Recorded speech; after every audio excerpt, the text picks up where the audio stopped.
কিয়ামতের দিনে হিসাব নিকাশের পরে জান্নাতীরা যখন জান্নাতে পৌঁছে যাবে, জাহান্নামীরা যখন জাহান্নামে পৌঁছে যাবে, আল্লাহ তাআলা ফেরেশতাদেরকে বারবার ডাক দিয়া বলবেন, জাহান্নামের সরদার মালিক, 100 বছর হয়ে যাচ্ছে জাহান্নামের দরওয়াজা বন্ধ করে দিয়েছি, তুমি খুঁজে দেখো না জাহান্নামের ভিতরে আমার কোনো বান্দা আছেনি, যার ভিতর ঈমান ছিল, যার ভিতর ঈমান ছিল এমন কোন বান্দা আছে কিনা একটু দেখো। ফেরেশতা খুঁজতে থাকবে, জাহান্নামে কোথাও খুঁজে পাবেন আল্লাহ নাই, কাউকে খুঁজে পাচ্ছি না। আল্লাহ তাআলা বলবেন আবার দেখো। ফেরেশতা খুঁজতে খুঁজতে জাহান্নামের একেবারে নিচে গিয়ে, একেবারে নিচে, যার নিচে আর কিছু না এমন জায়গায় গিয়ে দেখবেন দুটা পাথরের চিপায় একটা রূহ পড়ে চিৎকার করে শুধু বলছে, ইয়া হান্নান, ইয়া হান্নান, ইয়া মান্নান, ইয়া হান্নান, ইয়া মান্নান। দুটা পাথরের চিপায় পড়ে চিৎকার করে ডাক দিচ্ছে জাহান্নামের নিচে। ফেরেশতা আল্লাহ তাআলাকে ডাক দিয়ে বলছেন, আল্লাহ তাআলা একটা রূহ চিৎকার করে করে ডাকছে। আল্লাহ বলবেন, এর অন্তরের ভিতরে সরিষার দানা পরিমাণ ঈমান ছিল, গুনাহ করেছে, নাফরমানি করেছে, আমার হক নষ্ট করেছে, আমি ক্ষমা করে দিয়েছি, তোমরা আমার বান্দাকে উঠাও, আমার বান্দাটাকে জাহান্নামের অতল গহ্বর থেকে উঠাইয়া জীবন নদীতে গোসল করাইয়া, পাক সাফ করাইয়া, হায়াতের সাগরে গোসল করাইয়া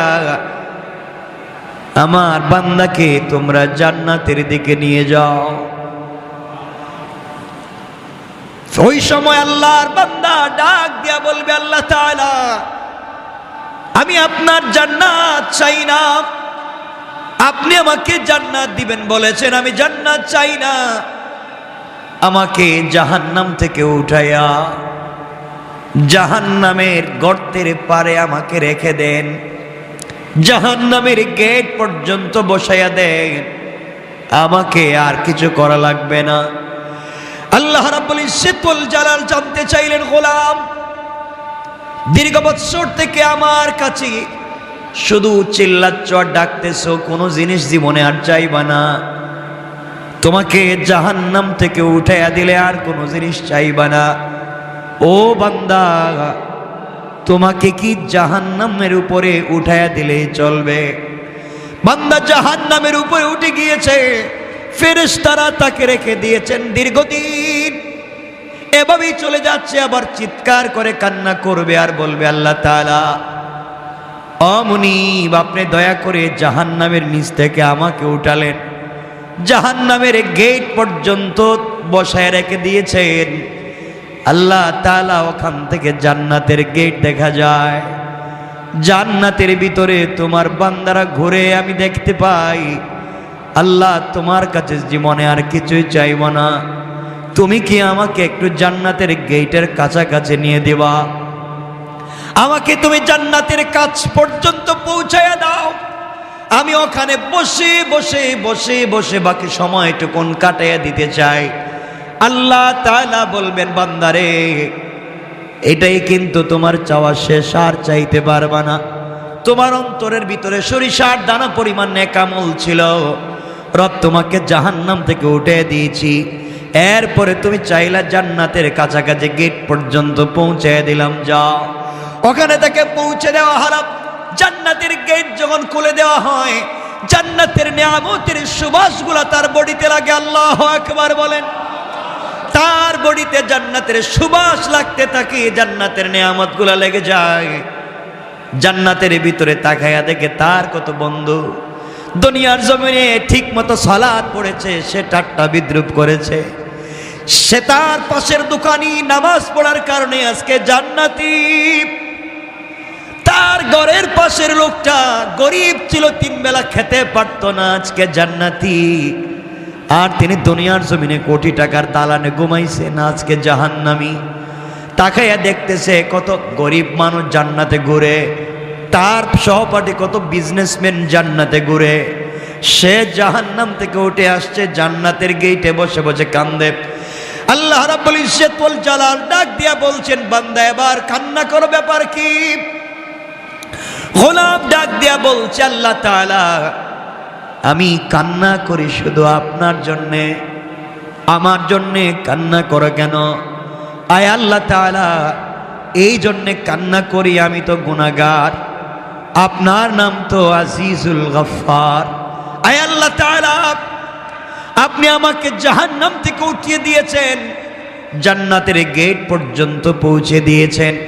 আয় আল্লাহ তাআলা এত কিছু আপনি আমাকে করে দিয়েছেন, আমি জীবনে আর কোনো জিনিস চাইব না। আল্লাহ রাব্বুল ইজ্জত ওয়াল জালাল বলছেন, তুমি তো বারবার বলতো চাইবা না, আবার চাও। এবার বান্দা বলছে, আল্লাহ তাআলা আমি তো গোলাম, আমি তো বারবার ওয়াদা ভঙ্গ করতে পারি, আমি তো গুনাহ করতেই পারি, আমি কথা বলে কথা না রাখতে পারি, কিন্তু সৃষ্টির মধ্যে একমাত্র যিনি আমাদের রব, আর পুরা দুনিয়া তার সৃষ্টি, রব কাউকে কোনো ওয়াদা দিলে সেই ওয়াদাকে ভেঙে দেয় না। আল্লাহ জান্নাত কত সুন্দর দেখা যায়, তোমার কাছে আমি জান্নাত চাই না, জান্নাতে বসবাস করার কথাও বলি না, আমাকে একটা বার জান্নাতের ভিতরে দেখবার সুযোগ দাও, আমি জান্নাতের ভিতরে যাব, জান্নাত দেখে কথা দিলাম, ওয়াদা দিলাম বের হয়ে আসবো, যদি বের না হতে চাই আপনি ঘাট ধরে আমাকে বের করে দিবেন, আমাকে একটা বার ভিতরে ঢুকবার সুযোগ দেন। আল্লাহ বললেন, বান্দারে এবারই কথা শেষ। কয় আল্লাহ আমিও তোমার কসম খায় বললাম এবারই কথা শেষ। সুবহানাল্লাহ বলবেন। আল্লাহ বলেন এবারই কথা শেষ, আর কোনো জিনিস চাইতে পারবে না, ঢুকলেই বের হওয়া লাগবে। বান্দা বলছে, আল্লাহ আমিও কথা দিলাম, এবার কথা বলা শেষ, আর কোনো দিন চাইব না। আল্লাহ তাআলা বললেন, যাও তুমি জান্নাত দেখে আসো। বান্দা জান্নাতের ভিতরে যখন প্রবেশ করেছে, দৌড়াতে শুরু করেছে, দৌড়ায়। থামেন। আল্লাহ বলেন, বান্দা থামো না কেন? তোমাকে না বলছিলাম তুমি টাইম শেষ হয়ে গেলে বের হয়ে যাবা? ও বান্দা বের না হয়ে তুমি জান্নাতের ভিতরে দৌড়াও কেন? এবার বান্দা দাঁড়িয়ে গিয়েছে, আর ডাক দিয়ে বলছে, আল্লাহ আপনার সঙ্গে আমি কিছু কথা বলতে চাই। আল্লাহ বললেন, কি কথা বলতে চাও বলো। আল্লাহ তাআলার কাছে বান্দা বলছে, আল্লাহ আপনার কাছে আমি জানতে চাই, আপনি যদি কাউকে কোনো জিনিস দান করেন তাহলে আপনি কি কোনো দিন ফিরিয়ে নিতে পারেন? আপনার কি কোনো জিনিসের কমতি আছে নাকি? আপনি কি এমন আল্লাহ, আপনি কি কাউকে কিছু দিলে ফিরে আনেন? দুনিয়ার মানুষ কিছু দিলে ফিরিয়ে নিতে পারে, খোটা দিতে পারে, আপনি তো এমন আল্লাহ না, কাউকে কোনো জিনিস দিলে ফিরিয়ে নিতে পারেন না। আপনি কোরআনে কারিমের ভিতরে বলেছেন, কাউকে যদি আপনি জান্নাতে প্রবেশ করান আর জীবনে বের করবেন না, আমাকে যেহেতু ঢুকাইয়া দিয়েছেন, আপনি কেমনে আমাকে বের করতে চান? তাহলে তো ওয়াদা ঠিক থাকবে না। আল্লাহ রাব্বুল ইজ্জত ওয়াল জালালের রহমতের সাগরে জোশ উঠে গিয়েছে। আল্লাহ বললেন, বান্দা তোমাকে বের করতে চাই না, তুমি বলো কেমন জান্নাত চাও, যেই জান্নাত চোখে দেখা যায় তার চাইতে 10 গুণ বড় জান্নাত তোমাকে দিতে চাই। আমি বুঝাতে চাইলাম, দুনিয়ার জমিনে আপনি যত অন্যায় করেন না, ফরমানি করেন, রব চাইলে ক্ষমা করে দিয়ে জান্নাত দিতে পারে। কিন্তু আল্লাহ বলেছেন, বান্দা 2টা গুনাহ যদি কোনোভাবে করো আমি ক্ষমা করব না। 2 গুনাহ করলে আল্লাহ তাআলা বলেছেন ক্ষমা করবেন না, বাকি সব তিনি ক্ষমা করে দিতে পারেন। 1 নাম্বার গুনাহ হলো বান্দার হক। বান্দার হক যদি আপনি নষ্ট করেন, বান্দাকে যদি আপনি কোনোভাবে কষ্ট দেন, লেনদেন করেন, টাকা পয়সা মেরে খান, জায়গা জমিতে ভুলভাল দলিল করেন, কারো জায়গা ইচ্ছা মতো দখল করেন, মানুষকে কষ্ট দেন, মানুষের রাস্তা বন্ধ করেন, সারাদিন চিন্তায় থাকেন কেমনে মানুষকে কষ্ট দিবেন, সারাদিন পরামর্শ করেন কেমনে অমুককে তমুককে কষ্ট দেওয়া যায়। দুনিয়ার জমিনে কোনোভাবে যদি আপনার কাছ থেকে সরিষার দানা পরিমাণ কোনো বনি আদম কষ্ট পায়, আল্লাহ তাআলা বলছেন আমি ক্ষমা করব না। এই বিচার আমার কাছে নাই। সে বদলা যদি নিতে চায়, সে ক্ষমা না করা পর্যন্ত আমি তোমাকে ক্ষমা করব না। ও বান্দা, তুমি যদি 1000 কোটি টাকা দান করো, শত শত মসজিদ বানাইয়া দেও, 1000 বার আমার ঘর তওয়াফ করতে যাও, আর সরিষার দানে পরিমাণ বান্দার হক থাকে, আমি কিন্তু ক্ষমা করতে পারবো না। সুতরাং দুনিয়ার জমিন থেকে জান্নাত পর্যন্ত যেতে হলে 1 নম্বরে বান্দার হক থেকে নিজেকে বাঁচিয়ে রাখতে হবে। কথা বলেন, কথা বলেন না কেন?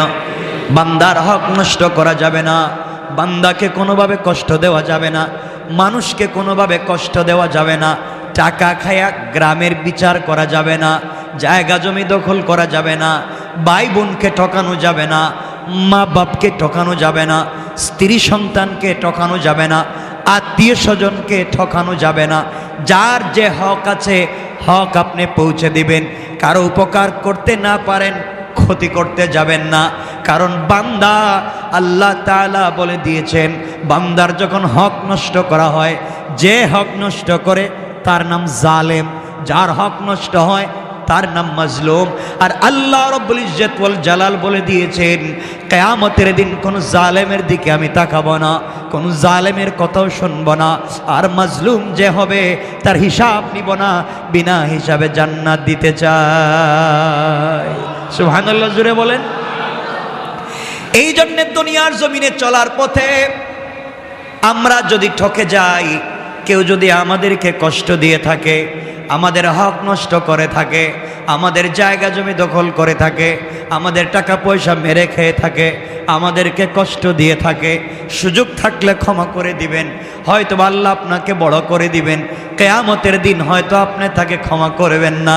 আপনাকে যদি কেউ কষ্ট দেয় আর আপনি যদি মাজলুম হয়ে যান, গভীর রাত্রে হাত উঠে চুপ থেকে পানি ছেড়ে দেন।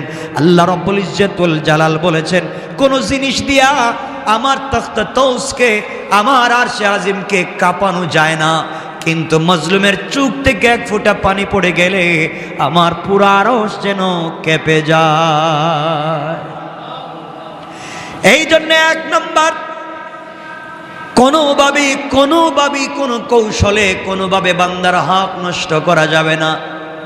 যার যত হক আছে, যার যত প্রাপ্য আছে তাকে পৌঁছে দেওয়া লাগবে, ইনশাআল্লাহ। সবাই বললেন না? যার যে প্রাপ্য আছে পৌঁছে দিবেন, হক নষ্ট করবেন না। আপনি বড় মানুষ, আপনি এলাকার বড় মানুষ, আপনি বাড়ির বড় ভাই, আপনি জায়গা জমি নিজের নামে নামজারি করালেন, প্রিন্ট করালেন, দলিল করলেন, বুয়া বানালেন, আপনি জায়গা জমি দখল করলেন, সব বাড়িতে থাকবে, সব দুনিয়ায় থাকবে, আপনাকে কিয়ামতের দিন হিসাব দেওয়া লাগবে। এই জন্যে এগুলা সব ভুলে যান, মানুষকে কষ্ট দেওয়া যাবে না। আজকাল গ্রামগঞ্জে দেখবেন মানুষকে, বা ঢাকা শহরেও দেখবেন মানুষকে যারা কষ্ট দেয়, মানুষের হক যারা মেরে খায়, ইন্তেকালের সময় কিন্তু তাদের বহুত কষ্ট হয়। কথা বলো, এটা বহুত কষ্ট। মানুষের হক নষ্ট করলে মরার সময় কষ্ট হবে। তাহলে 1 নম্বর, বান্দার হক নষ্ট করা যাবে, বলেন না যাবে। 2 নম্বর, শিরিক করা যাবে। আল্লাহ রাব্বুল ইজ্জত ওয়াল জালাল বলেছেন, ইন্নাহু মাইয়ুশরিক বিল্লাহ ফাকাদ হারামাল্লাহু আলাইহিল জান্নাহ ওয়া মাওয়াহুন নার। আল্লাহ রাব্বুল ইজ্জত ওয়াল জালাল বলে দিয়েছেন, যারা আমি আল্লাহর সঙ্গে শরীক করলো, হারামাল্লাহু আলাইহিল জান্নাহ, তার জন্য জান্নাত একেবারে হারাম। ওয়া মাওয়াহুন নার, তার অরিজিনাল ঠিকানা জাহান্নাম। ওয়া মা লিয-যালিমিনা মিন আনসার, কিয়ামতের দিনে কেউ তাকে সাহায্য করতে পারবে না। তাহলে বোঝা গেল, শিরিক করলে অরিজিনাল ঠিকানা জাহান্নাম, পাবলিকের হক মেরে খাইলে অরিজিনাল ঠিকানা, বলেন কেউ মাফ দিবে? কেউ মাফ করাবে? আল্লাহ মাফ দিবেন? শিরিক মাফ হবে না। মানুষের হক মাফ হবে, মাফ করাতে চাইলে দুনিয়ায় মৃত্যুর আগে যার হক নষ্ট করছেন তার হক তাকে পৌঁছে দেন। আপনারা মনে করছেন আস্তাগফিরুল্লাহ আস্তাগফিরুল্লাহ আস্তাগফিরুল্লাহ, এটার নাম মনে হয় তওবা। এটা তো ভুয়া জিনিস। পাবলিক রে মাইরা খাইয়া সারাদিন আস্তাগফিরুল্লাহ বলি, পাবলিক রে ঠকাইয়া রাত দিন আস্তাগফিরুল্লাহ বলার মধ্যে কোনো সওয়াব, বলেন কোনো সওয়াব? তওবা হচ্ছে যার যে হক তার কাছে হক পৌঁছে দেওয়া, এটার নাম তওবা। কথা বুঝতে পেরেছেন? এজন্য যারা কলেজে পড়েন, ইউনিভার্সিটিতে পড়েন, আপনি ইউনিভার্সিটির কাছাকাছি কত ক্যান্টিন আছে, আপনি কত সিঙ্গারা সমোসা খাইছেন, কত রং চা খাইছেন। আঙ্কেল বিল দিমুনে, এই যে দিমুনে বলছিলেন আর নাই, হয় না এগুলা? আমরাও তো পড়ে আসছি। বিকালে নাস্তার টাইমে চা খাইছেন দিমুনে, আগামী মাসে আব্বা টাকা পাঠাইলে কই? হয়তো আপনি এখান থেকে চলে গিয়েছেন, অন্য জায়গায় চাকরি নিয়েছেন, আপনি সব ভুলে গিয়েছেন, হয় না এগুলা? আপনি এখানে একটা বাসা ভাড়া নিয়েছেন, এক মুদি দোকান থেকে আপনি হয়তো কোনো জিনিস 2, 4, 5, 10, 20 টাকা নিয়েছেন, ভুলে গিয়েছেন। এই যে হক, মাফ হওয়ার কোনো সম্ভাবনা নাই, কোনো সম্ভাবনা নাই। ওটা আল্লাহর খাতায় লেখা আছে, কিয়ামতের দিন বাইর করে দিবেন। বলবেন ইকরা কিতাবাকা, পড়ো তোমার এই কিতাব, কাফা বিনাফসিকাল ইয়াওমা আলাইকা হাসিবা। যা করে আসছিলা পিছনে, এই যে দিলাম, পড়ে পড়ে দেখো ঠিক আছে নি। এখন ওই সিঙ্গারা সমোসার হিসাব দেওয়া লাগবে, ওই রংচার হিসাব দেওয়া লাগবে। এজন্যে আমরা এগুলো দেখবো। আমরা চাকরির সুবাদে বিভিন্ন জায়গায় বসি, আমরা ঋণ করি, আমরা টাকা পয়সা দোকান থেকে কিছু খাই, হয়তো টাকা দেই না। এরপরে দেখবেন রিক্সাওয়ালারে আমরা ভাঙতি দেওয়ার সময় বলি, ভাই এই টাকাটা নেন, 2 টাকা ভাঙতি নাই অন্য দিন। আচ্ছা, অন্য দিন কি রিক্সাওয়ালারে পাওয়ার সম্ভাবনা আছে? তো বলেন তো, আপনারা তো বলেনি যে অন্য দিন যদি দিমুনে বাড়াইয়া, বলেন না কথাগুলো অনেকে? অন্য দিন দিবেন বাড়াইয়া, তো অন্য দিন পাইলে না এনে দিবেন। এটা করবেন না। পাবলিকের হক বড় সেন্সিটিভ ব্যাপার। কোনো তাহাজ্জুদে কাজ হবে না, কোনো সাজদায় কাজ হবে না, কোনোভাবেই কাজ হবে না। এগুলো মাফ নিতে হয়। এজন্যে আল্লাহর ওয়াস্তে আমরা কোনোভাবেই বান্দার হক নষ্ট করব, সবাই বলেন না, নষ্ট করব, শিরিক করব। এই 2টা জিনিস মাথায় রাখবেন। আল্লাহর রাসূল বলছেন, তোমরা আমাকে 2 জিনিসের গ্যারান্টি দাও। এই হাদিসে আল্লাহর রাসূল বলছেন, তোমরা আমাকে 2 জিনিসের গ্যারান্টি দাও। একটা হচ্ছে বান্দার হক মেরে খাবা না, আল্লাহর সঙ্গে শিরিক করবা না, আমি তোমাদেরকে জান্নাতের গ্যারান্টি দিলাম। অন্য হাদিসে বলেছেন, তোমরা তোমাদের মুখকে হেফাজত করো, লজ্জাস্থানের হেফাজত করো, আমি তোমাদেরকে জান্নাতের গ্যারান্টি দিলাম। তে আমরা এখানে শুধু আমি এতটুকুন বলছি, আমরা বান্দার হক নষ্ট করব না, আর কথা বলেন না, শিরিক বুঝেন তো? আল্লাহর সাথে শরিক করা, অংশীদার বানানো, মত মনে করা, আমরা এগুলো করব না। দোকান না খুললে পেট চলবে না, ছেলে বিদেশ থেকে টাকা না পাঠালে আমার চলবে না। ছেলে যখন বিদেশে ছিল না, চলতো না আপনার? কথা বলেন না কেন? দোকান যখন বন্ধ ছিল, চলে নাই আপনার? তো এই ছোটখাটো কথাও শিরিক হয়ে যায়। মানে রাখবেন, এগুলার থেকেও আমাকে বাঁচতে হবে। শিরিক ফি জাত, শিরিক ফি সিফাত, শিরিক ফিল আমল। আমলি শিরিক থেকে বাঁচতে হবে, জাতি শিরিক থেকে বাঁচতে হবে, সিফাতে শিরিক থেকে বাঁচতে হবে ইনশাআল্লাহ। কয় জিনিস? আজকের পুরো আলোচনা থেকে আমরা বাঁচবো কয় জিনিস থেকে? 1, বান্দার নষ্ট করা যাবে। 2, শিরিক করা যাবে। আপনি নামাজ পড়েননি, আল্লাহর কাছে জবাব দিবেন। রোজা রাখেননি, আল্লাহর কাছে জবাব দিবেন। হজ করেননি, আল্লাহর কাছে জবাব দিবেন। আল্লাহ চাইলে ক্ষমা তো করে দিতে পারেন। একজন রোজা রাখে নাই, হজ করে নাই, যাকাত দেয় নাই, কুরবানি করে নাই, কিচ্ছু করে নাই, কিন্তু মরার আগে হয়তো এমন ছোট 1 সেকেন্ডের কোনো একটা আমল করছে, আল্লাহর কাছে এটা ভাল লাগছে। এই আমলটুকু আল্লাহর কাছে ভাল লাগছে। আল্লাহ তার জিন্দগির পুরো আমল নামার গুনাহকে মিটাইয়া দিবেন। ইল্লা শিরিক করলে ওটা থাকবে, ওটা মিটবে না। পাবলিকের হক নষ্ট করলে ওটা থাকবে, ওটা মিটবে না। এজন্য আমরা এই 2 জিনিস থেকে নিজেকে বাঁচাবো। সবাই বলেন ইনশাআল্লাহ। আল্লাহ আমাদের কবুল করো, আমিন। হযরত নূহ আলাইহিস সালাম আল্লাহর কাছে বলতে চাইলেন, আল্লাহ আমিও তোমার কাছে চাই, আমার উম্মতেরা যারা এত কিছু করবার পরে এত ভালোবাসা, এত দোয়া, এত নসিহত, এত উত্তম ব্যবহার, এত দিন তাদেরকে এতদিন ওয়াজ নসিহত এত কিছুর পরেও ভালো লাইনে আসে নাই, এরপরে আমারে খুঁচায়, মাফ করে দিলাম, আপনারে গালি দে, আপনারে মারতে চায়, আপনার বিরুদ্ধে যুদ্ধ করতে চায়, রাত দিন শিরিক করে একজন আর একজনকে ঠকায়, তাদের কাছে শিরিকও আছে, বান্দার হকও নষ্ট করার জিনিস আছে। আল্লাহ এই দুই জিনিস দিয়ে তারা ভরে গিয়েছে, এদেরকে তুমি দুনিয়ার জমিনে রেহাই দিবেন? কে দোয়া করছেন?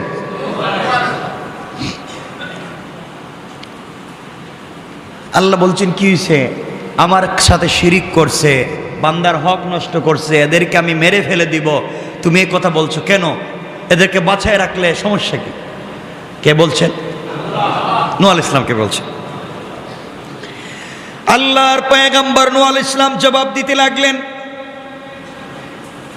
ইন্নাকা ইন তাদারহুম ইউদিল্লু ইবাদাকা ওয়ালা ইয়ালিদু ইল্লা ফাজিরান কাফফারা। আয় আল্লাহ তাআলা, আপনি আমি নূহকে ভালো করেই চিনেন, আমি রাগ বশত কষ্ট পেয়ে কথা বলছি না, রাগ করে বলছি না তাদেরকে ধ্বংস করে দেন। আমি তাদের কার্যকলাপের ভিত্তিতে, কাজকর্মের ভিত্তিতে বুঝতে পারতেছি, আপনি যদি তাদেরকে রেহাই দেন, আপনি যদি তাদেরকে দুনিয়ার জমিনে বাঁচায় রাখেন, তারা আপনার বান্দাদেরকে পথভ্রষ্ট করবে এবং জন্ম দিতে থাকবে দুনিয়ার জমিনে শুধু কাফের আর পাপিষ্ঠ। কন্যা আউযুবিল্লাহ।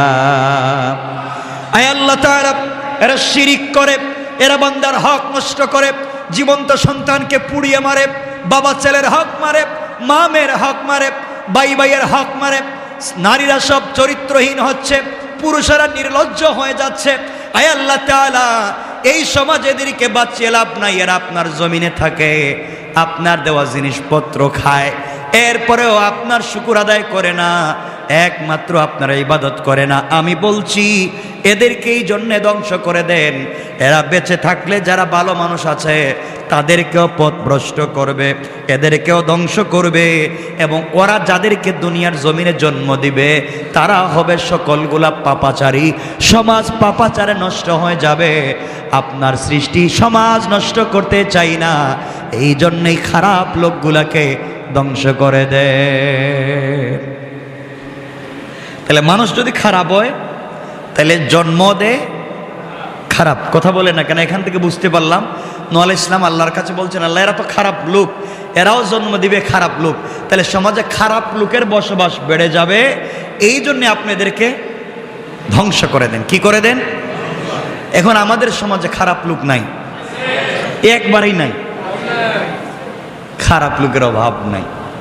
এই জমিন কেমনে যে আছে একমাত্র আল্লাহ জানেন, কেমনে জমিন টিকিয়ে রেখেছেন একমাত্র আল্লাহ জানেন। সুতরাং আমরা যারা আছি, আমরা আল্লাহর ওয়াস্তে খারাপ কাজ করব না, বলেন না ইনশাআল্লাহ।